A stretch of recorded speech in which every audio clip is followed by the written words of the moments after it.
احكي لكم قصه سريعه كده يعني. اللي يعرف المحتوى بتاعي او عارفني، انا بتكلم عن التجاره الالكترونيه، وبتكلم عن الدروب شيبينج، وبتكلم عن ازاي تعمل فلوس اونلاين وتعمل فلوس من بيتك، وازاي تكسب بالدولار، ازاي يبقى عندك البراند بتاعك، ازاي تعمله، ازاي يبقى عندك مخازن في امريكا، واللي هو نوع البيزنس ده. ولما بدات ان انا اتعلم حاجه زي دي من 5 سنين، كنت يعني الى حد كبير جدا مش مصدق، وكنت زيكم كنتوا بتتفرجوا على واحد بيتكلم من الموبايل، بيتكلم في فيديو، بيتكلم على حاجه زي كده على اليوتيوب. ولمده مثلا 6 او 7 شهور بحاول افهم الناس بتتكلم في ايه، واتعلم الموضوع. ما كنتش لسه بجرب بنفسي يعني، بس بحاول افهم فيه ايه. بس يعني شايف طبعا كميه ناس اللي بتتكلم على حاجه زي كده، بس مش متاكد مليون في الميه، او مش حاسس ان ده حقيقي قوي او ممكن فعلا يحصل. لحد ما بدات بقى اتفرج على فيديوز على اليوتيوب كتير جدا جدا جدا، خدت كذا كورس، وعشان ابدا ان انا ايه اكزيكيوت بقى وابدا اشتغل فعلا بايدي. قعدت فتره كبيره عشان اعرف اعمل اول دولار. بس اليوم اللي انا عرفت ان انا يعني اول ما جات لي اول مسج، اللي هو انا فاكرها كويس جدا: يور شوبيفاي ستور ريسيفد $87 من الكاستمر كذا. والمسج لسه عندي على الموبايل لحد دلوقتي يعني. كان بالنسبه لي اللي هو كانه حاجه غريبه حصلت، مع ان حاجه انا شغال فيها بقالي كتير قوي، بحاول اتعلمها وبحاول اعملها.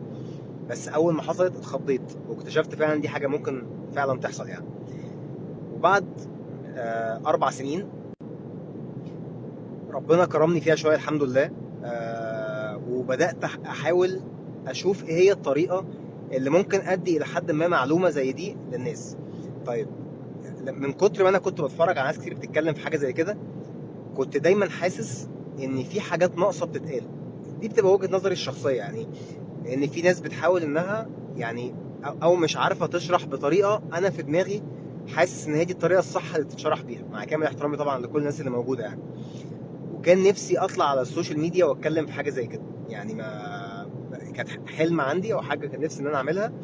وكان عندي تخوف من الكاميرا بشكل مش طبيعي، لحد ما يعني بعد فتره يعني طويله جدا، يعني ربنا قدرني وقدرت ان انا امسك تليفون واطلع واقول كلمه قدام الموبايل، مع ان انا عارف ان في ناس كتير ممكن تبقى قلقانه من حاجه زي دي.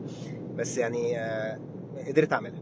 المهم، بعد 6 شهور من دخولي السوشيال ميديا على تيك توك وانستجرام وفيسبوك ويوتيوب، الحمد لله في جزء كبير من الفولورز بقى موجودين، ودي حاجه انا مقدرها جدا، بالذات في محتوى تعليمي، لان مش كل الناس بتحب تتفرج على محتوى تعليمي، بالذات حاجات مثلا اليوتيوب بتاعتي. كل الفيديوهات بتعمل مثلا نص ساعه، ساعه الا ربع، عشان بعلم الناس حاجه معينه، بشير السكرين نفسها بتاع الديسكتوب، وبحاول اوريهم بتتعمل ازاي بالظبط. فقعدت فتره كبيره جدا جدا جدا بشتغل على كورس عشان ادي للناس الحاجه اللي اخدت مني وقت كتير قوي عشان اقدر ان انا انفذها او اعملها، او عرفتها بعد ما شفت مثلا 30 فيديو على اليوتيوب، او كذا كورس في بعض عشان اقدر اجمع معلومه معينه. جمعت على قد ما اقدر كميه ماتيريال، جمعت على قد ما اقدر، عملت اكسل فايلز بنفسي كده عشان اعرف اساعد الناس بقدر الامكان ازاي يعملوا اللي هو خطوه بخطوه في الكورس ده، ايه اللي المفروض يتعمل عشان الناس تقدر انها تنجح وتعمل مشروع ليها. والحمد لله الكورس خلص، وهيبقى جاهز يوم الخميس اللي جاي، هو يوم 26/10. الكورس نفسه هيبقى متكون من حوالي 8 موديولز، او هو 8 موديولز بالظبط. كل موديول فيه حوالي 4 5 أو 8 فيديوهات، يعني حسب كل موديول فيه كام فيديو، بتشرح بالتفصيل خطوة بخطوة ايه اللي المفروض يتعمل عشان يبقى عندك بيزنس دروب شيبينج ناجح، او براند ناجح. الدروب شيبينج اللي هو بتبيع بضاعة هي موجودة عند مصنع في الصين، بعد ما بتعمل تعاقد معاه وبتقول له انا هبيع البضاعة بتاعتك وهيبقى ليا فيها المارك اب او الكوميشن بتاعي، وانت ما بتاخدش البضاعة دي فعلا، انت بتبيعها بعد ما بتعمل الويب سايت بتاعك وبتعلن عن المنتج بتاعك بتاع الراجل في المصنع ده، او بتاع المنتج اللي موجود في المصنع. والبراند اللي هو انت بتنشئ براند فعلا في علي بابا، وتبدا ان انت تشتغل عليه، وتبدا تاخد البضاعه دي كلها وتوديها مخزن في امريكا، وتبدا تبيع البضاعه دي وهي في امريكا، بحيث انها توصل للعميل في خلال يوم او يومين، زي امازون يو اس اي او اي اي كوميرس بلاتفورم كبير يعني بره مصر. الكورس هو طبعا متصور كله اتش دي فيديو، يعني متصور كله فيديوز، انت مجرد ما بتشتري الكورس بتلاقي الفيديوهات دي ممكن تشوفها في اي وقت. اي ابديت بيحصل في التجاره الالكترونيه، لان طبعا كلنا عارفين ان في حاجات كتير جدا بتتغير كل يوم، كل اسبوع، كل شهر، كل سنه. فهتلاقوني زي ما بعمل ابلود بالفيديوهات على كل السوشيال ميديا او على اليوتيوب، هعمل ابلود برضو لفيديوز معينه للكورس ده على ازاي تستخدم الترندز الجديده في انك تقدر تعمل مشروع ناجح. يعني مش هتدفع فيه حاجه زياده، هو الكورس هيبقى كأنه ريفرشت كونتنت، يعني في كونتنت هيطلع عليه برضو كل فتره.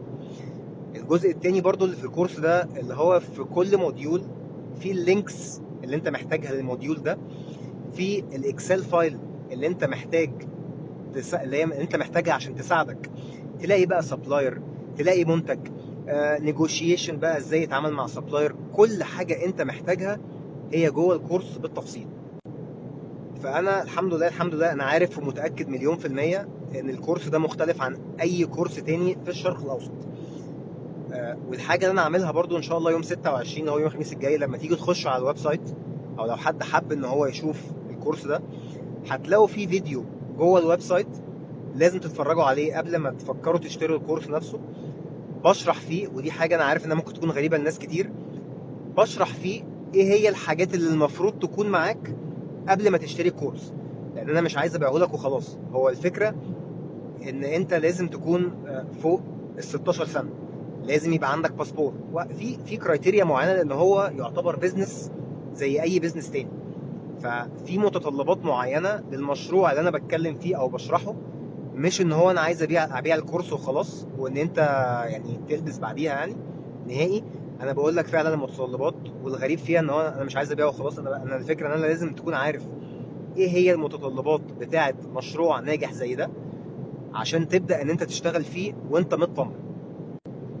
فيا رب ان شاء الله الكورس ده يعني يبقى بالنسبه لناس كتير بدايه مختلفه ويفيد اكبر قدر من الناس، ويبقى ان شاء الله باب رزق جديد للبني ادمين اللي هي محتاجه انها تخش في مشروع مختلف، او يبقى عندها مصدر رزق زياده او مصدر رزق جانبي، بالذات في الفتره اللي احنا فيها دي يعني، ويبقى مكسبها بالدولار.